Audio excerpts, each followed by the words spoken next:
बड़ा वाला ये कितना मुझे छोटा वाला 60 हाँ नीचे भैया को अच्छे से आगे बजाने। इस मार्केटिंग का नाम है धर्मपाल मार्केट। आप यहाँ पे जितने भी ठेले सर देखेंगे, आपको सभी ठेले भैया एक ही प्रकार के दिखेंगे और सभी के ठेले के ऊपर सभी का नाम लिखा हुआ है, सभी का टोकन नंबर दिखेगा। ये जो गांव के लोग जो गरीब थे, यहाँ के जो माननीय दलाई लामा जी द्वारा इन लोगों को गाँव के ठेले ट्रस्ट पे दान दिया गया। इन ठेले के माध्यम से जो सरकार से लोन भी ले सकता है और इनको प्रशासन टच नहीं कर सकता है। धर्मपाल जी दलाई लामा जी के गुरु जी थे, इनके नाम पे इस मार्केटिंग का नाम दिया गया धर्मपाल मार्केट। तो देखेंगे ये बुद्धिस्टों का मार्केट है, धर्मपाल मार्केट। दलाई लामा मतलब जो बुद्धिस्ट का मेन हाँ वही है, श्रीलंका के बुद्धिस्ट है वो दलाई लामा, जो लद्दाख से लोग आते हैं उन लोग के मेन मार्केटिंग है। जो भैया बोध गया बिहार से भगवान बुद्धा जी जो ज्ञान की प्राप्ति करके आए थे, अपने सारनाथ को पहले जो फर्स्ट चीजें दिए थे सारनाथ से देना स्टार्ट किए थे। उनके ये उद्देश्य इष्ट थे, वो ज्ञान की प्राप्ति किए थे बोध गया बिहार में। भगवान बुद्धा जी को जो तीर्थ धाम यात्रा था भैया, उनका 4 तीर्थ धाम यात्रा है। पहला उनका जहाँ जन्म हुआ था लुम्बिनी नेपाल, और दूसरा है बोध गया बिहार जहाँ उनकी ज्ञान की प्राप्ति हुआ था, और तीसरा है सारनाथ जहाँ अपने 5 शिष्यों का पहला फर्स्ट उद्देश्य दिए थे। चौथा है कुशीनगर का गोरखपुर जहाँ इनका देहांत हुआ था स्लीपिंग मुद्रा में। एक भगवान बुद्धा जी का इतना मतलब चारों दिशाओं में से इनका तीसरा स्थल। श्रीलंका का मेन टेम्पल है, यहाँ का मेन टेम्पल बोला जाता है, इसे श्रीलंका टेम्पल बोला जाता है। इस टेम्पल का नाम है मूल गंध कुटी विहार। मूल मतलब अनमोल, गंध मतलब सुगंध, कुटी माने घर। मूल गंध कुटी विहार इसको बनवाने वाले श्रीलंका के राजा अनागारिका धर्मपाल जी। इस टेम्पल को 1923 से बनाना स्टार्ट हुआ था। सर 1931 में इस टेम्पल बनकर तैयार हुआ था। इस सारनाथ का मेन टेम्पल से इसलिए बोला जाता है भगवान बुद्धा जी का अस्थियाँ रखी गई है। सर अस्थियाँ बोले तो दांत और नाखून, उन अस्थियों को साल में 2 बार बाहर निकाला जाता है, एक कार्तिक पूर्णिमा पर, एक बुद्ध पूर्णिमा वाले दिन। जिस दिन सभी कंट्री लोग सारनाथ में आते हैं, जितनी भी सारनाथ में छोटे से बड़े स्टेचू भगवान बुद्धा जी के होते हैं, मंदिर होते हैं, वहाँ के लोग मेडिटेशन करते हैं। मेडिटेशन करने भी शाम की इनकी अस्थियाँ भैया इसी टेम्पल के अंदर रखी जाती है। आप लोग जब मंदिर में एंटर करके दीवारों पर देखेंगे जापानीज कलाकार, जापान के 2 आर्टिस्ट थे, दोनों सगे भाई थे। उनका नाम था कोसो नोसो। उनके द्वारा बुद्धा जी का लाइव पेंटिंग दीवारों पे बनाया गया, जन्म से लेके महापरिनिर्वाण से लेके उद्देश्य देते समय तक और उद्देश्य की प्राप्ति करने तक। तो आप लोग सभी लोग अपना मोबाइल साइलेंट कर लीजिएगा, फोटो वीडियो बना दीजिएगा। आपको जो भी इच्छा होगा डोनेशन बॉक्स में रखा होगा सामने, जो भी 10-5 होता है ना उसमें डाल देते हैं। अगर आपके ऊपर खुशी हो तो यहाँ भैया के पास में रख दीजिए, देखेगा स्टैंड पर रख दीजिए भैया अच्छे से। आप सभी लोग स्टैंड पर रख दीजिए, होता नहीं भैया, नियम का पालन करना अच्छा बात है। मूल लगन कुटिया टेम्पल भैया अभी तो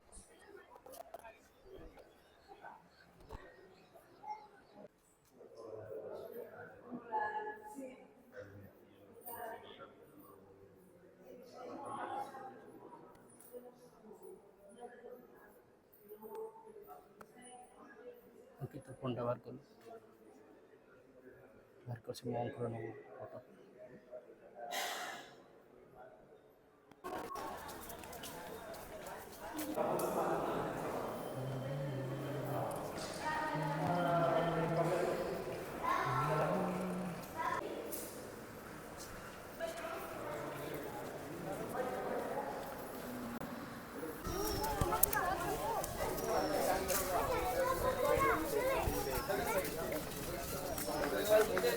बुद्धिस्ट इंफॉर्मेशन काउंटर।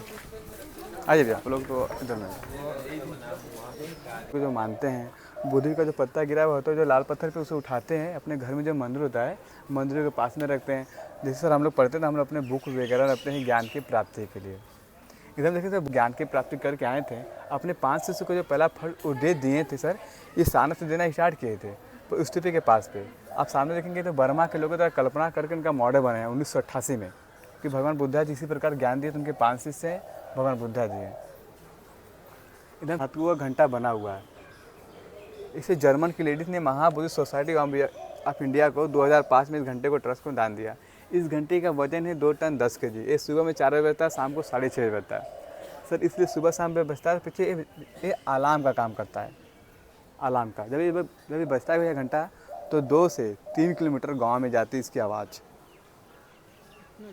इतना ज़्यादा। जब सर बजता है तो ओ ऐसी हाथ से खाते हैं, ठीक है। वो भी घड़ी नहीं घंटा बजता नहीं, जैसे आप लोग जाते समय बस इससे टच करते हैं, फिर करते हुए निकल जाते हैं। अच्छा। और ये जो ये बजता है भैया सुबह में 4 बजे, शाम को 4:30। मान लीजिए जैसे हम लोग खड़े होंगे जी नहीं खड़े हो पाएंगे भैया, तो वो लोग कैसे खड़े होते हैं? नहीं खड़े वो लोग कभी आदत सी हो गई है, कान में कुछ डाल लेते हैं आवाज़। जब तक ये बजेगा नहीं तब तक काम खत्म नहीं होगा। वो पीछे जो लोग का बुनकर लोग जो होते हैं, हाँ तो सब निकाल दो ना चप्पल।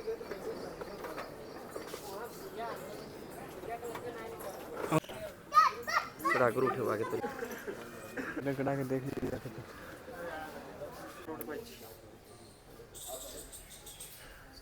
बहुत सुंदर प्लेस है। जी भैया शांति का आपको मिलेगा, हर जगह शांति मिलेगी। 1 रुपये कहीं नहीं तो चढ़ाना उतारना पड़ता है। अगर उसे बोला अगर आपकी इच्छा होगा तो, इच्छा नहीं होगा तो नहीं देता है। जो साड़ी जो सूट बनाता है, इसका डिज़ाइन साड़ी के बॉर्डर पे, सूट के बॉर्डर पे हाँ लगभग ये सब डिजाइन डिजाइन बनते हैं सर। इस पेपर दिए थे इनको मेमोरी के लिए, बताने के लिए यहाँ पे बनाया गया। जिसकी जो सर भगवान बुद्धा जब ज्ञान दिए थे केवल 5 फीट का स्तूप था। भगवान बुद्धा जी पहले इस जगह का नाम था ऋषि मुनि पतन जगह था, पहले जंगल आउट था। तो भगवान बुद्धा जी मेमोरी के लिए 5 फीट का स्तूपा बनाया था।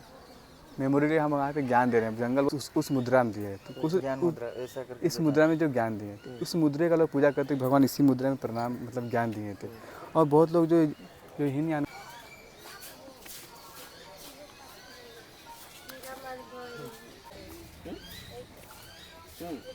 को बुरा मत सुनो, बुरा मत बोलो, बुरा मत सोचो।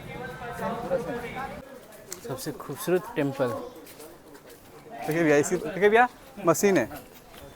आइए आपको आइए भैया पहले देख लीजिए, बाद में दिखा। अरे अरे वाह, भैया टेम्पल कैसा लगा आपको?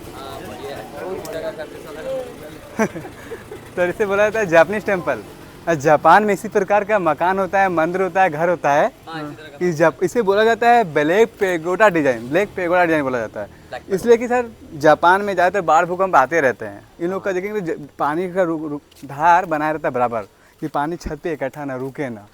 सर इस टेम्पल बना था 1992 में, इस टेम्पल को बनवाया गया था। इस स्लीपिंग बुद्धा सामने इसी मुद्दा में उनका ध्यान हुआ था ना कुशीनगर गोरखपुर में।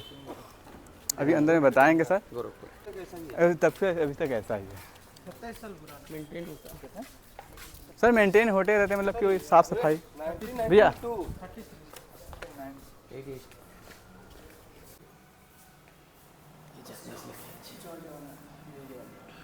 भैया सुनिए आप लोग 1 मिनट आप लोग सभी लोग सुन लीजिए। जी जी बताइए। भैया धर्मा जी बता रहे हैं सर, इस टेम्पल जो देख रहे हैं, इस टेम्पल को 1992 में इस टेम्पल को बनवाया गया जापान के लोगों के द्वारा। आप इसमें जितनी भी स्टेचू देख रहे हैं पूरी भगवान बुद्धा जी का, पूरी लाल चंदन का लकड़ी का पीछे के साइड में। और ये झूमर देख रहे हैं, झूमर भी बना हुआ लाल चंदन का लकड़ी का। सर ये स्लीपिंग, हाँ ये झूमर भी बना है लाल चंदन का लकड़ी का। इस पर गोल्डन पेंटिंग किया गया, पेंटिंग करने में 1 साल लगा था। इसमें आप लोग देखेंगे स्लीपिंग मुद्रा, इसी मुद्रा में इनका ध्यान हुआ था कुशीनगर गोरखपुर में।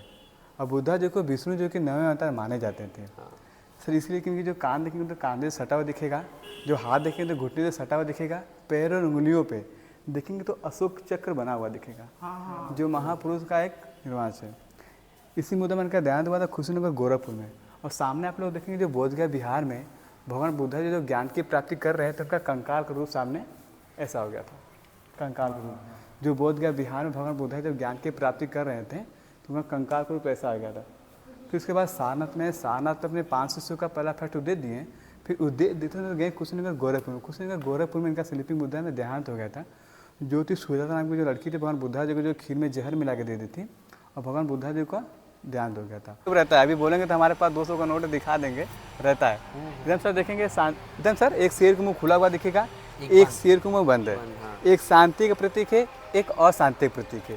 जैसे राजा अशोक सम्राट के ज़माने में पहले अशांति का माहौल था, युद्ध वगैरह होते रहते थे, इसलिए जिसका मुंह खुला हुआ अशांति का माहौल है। जब राजा अशोक सम्राट जी जब बौद्ध को फॉलो किए, तो बौद्ध में अपनाने वाले शांति का प्रतीक हो गया, युद्ध वगैरह होना बंद हो गया। इसके लिए इसका मुंह बंद करवा जी।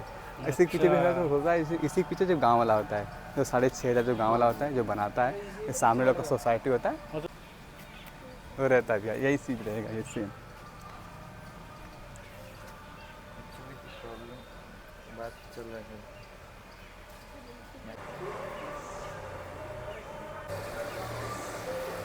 आम धौली जो भाया थाए से भाया अच्छी आ